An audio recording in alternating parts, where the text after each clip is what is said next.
Remember South Park: The Stick of Truth? Well, South Park: The Fractured Butthole arrived this week and I am personally enjoying the hell out of it. It'll definitely give you similar vibes to the first game, but certain elements are different enough that there's probably things you'll want to know before diving in. If that sounds like you, here's a few helpful tidbits.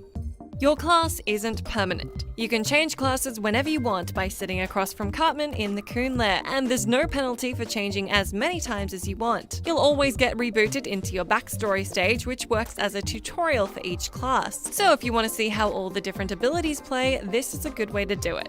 You will have to backtrack to solve puzzles. If you can't get into a certain area, go into inspection mode and hover over what appears to be the solution to the puzzle. It will often tell you that you're missing a necessary skill or buddy to solve it. This saves heaps of time you would have spent trying to solve the unsolvable. If you want to be smart, make a note of where you are when you find an unsolvable puzzle. If not, you'll find yourself in the situation I'm currently in, where I'm wasting time backtracking around town trying to find that one gas valve in that one upstairs landing from way back because I finally know what to do with it. If a puzzle seems impossible, it probably is. You'll likely get the ability to solve it later. The puzzles in the Fractured Butthole are satisfying but not overly complicated.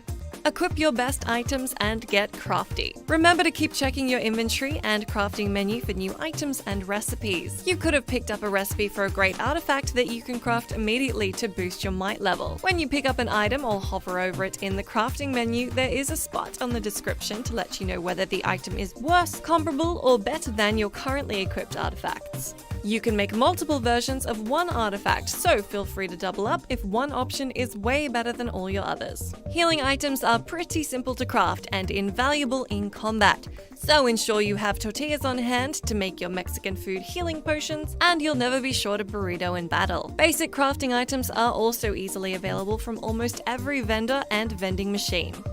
Balance your party. When it comes to balancing, you have a few different choices. You can tailor your buddy selections to suit your sweet custom character, or because you can change classes and abilities whenever, you can alter your character to suit your desired party. This is what I did. I picked buddies who were mostly tanks with protection and barrier buffs, and made my character one who could do damage from afar, lay on elemental effects, and heal the entire party with my ultimate ability if necessary. That said, some combat scenarios will suit certain characters more than others. If you have a bunch of little foes you want to take out quickly, your AoE damage dealers are the best bet. However, if you're fighting an ultra damage dealing boss, it's important to have a healer on side for when things inevitably go south. You can also mix up your party members so their abilities complement one another. For example, adding in buddies who can execute knockbacks and reverse knockbacks. Save your farts. What a weird game and what a weird sentence. But seriously, in combat you'll get the chance to use a special time fart which reverses time and lets you deny your opponent's turn. It's an absolutely crucial Hail Mary, especially when you need one more turn to heal or avoid being decimated by a boss's onslaught. Just make sure you trigger the time fart before your opponent's turn ends, or you'll be stuck wearing that damage. Conversely, in more casual field battles, go ahead and use your farts as often as possible to knock these fights over quickly. On that topic, save your summons too. Summons include a brutal AoE attack gifted to you by Jimbo, and a helping hand from Moses who heals your whole party. These are limited though. You can occasionally find extra macaroni to craft new summons for Moses, but those are scarce and the other summons can be completely depleted. So make sure you're only using them when you absolutely have to. Steal things and explore. Just like you would in Stick of Truth, be sure to open every gold-knobbed drawer, locker, and backpack you come across in every building and leave no box unbroken. Now that you have the chance to craft, it's a good idea to have a big backlog of crafting supplies. Ensuring that you're searching every nook and cranny in South Park is the way to do that. If you need extra scrap for biohazards or crafting, go ahead and punch bins and mailboxes. They're full of everybody else's trash, which just so happens to be your treasure. On top of that, make sure you head back to your house whenever the toy box notification pops up on the city map, as it means there are rewards waiting for you.